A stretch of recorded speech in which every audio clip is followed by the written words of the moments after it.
Hello, I'm Keir DeLay, and I played Dave Bowman in 2001: A Space Odyssey.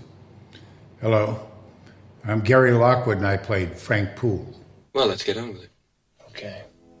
I love Dave.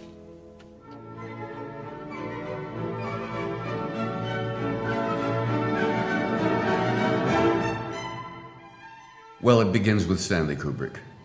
Stanley Kubrick is one of the great directors of the 20th century.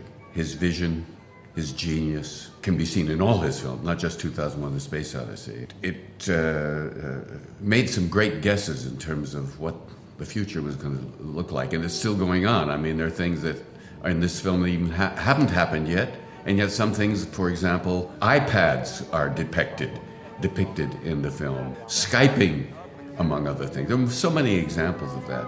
You were aware that you were in the presence of genius. Back when my agent called me about the job, he said, Stanley Kubrick, and the movie is called 2001: A Space Odyssey, and I said to my agent, how much do I have to pay him to be there? It was mind-blowing. I mean, we hadn't heard that music, didn't know what to expect. And particularly the opening of the film, which was the Dawn of Man sequence, that was the last thing to be shot in the film. So we were long gone when he shot the Dawn of Man sequence.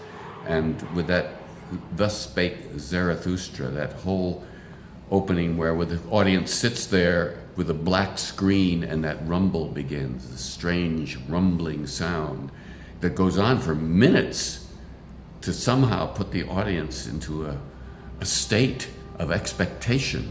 And then the opening begins with that explosive orchestra sound from Thus Spake Zarathustra, and it blew my mind when I saw it.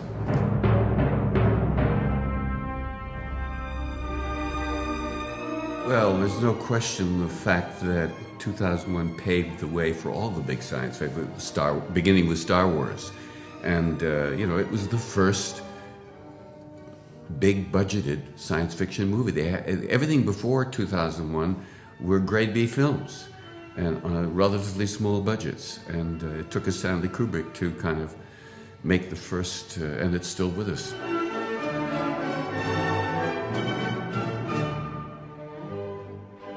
I think the casting of Douglas Rain, it was brilliant casting. His voice was perfect and unusual.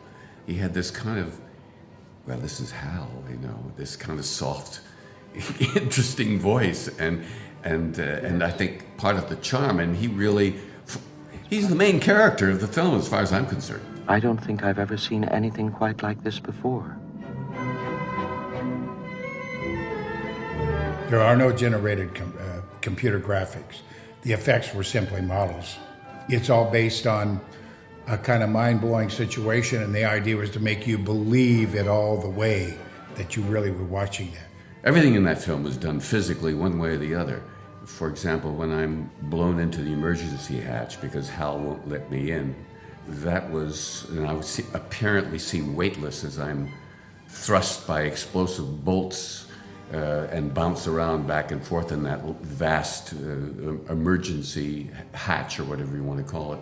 Well, that was shot that way. That's why I was able to. Camera doesn't know it's looking up; it could be looking that way. That's why I appeared weightless, but it was done that way. And I was dropped 60 feet, free fall. Of course, I had a wire attached to me.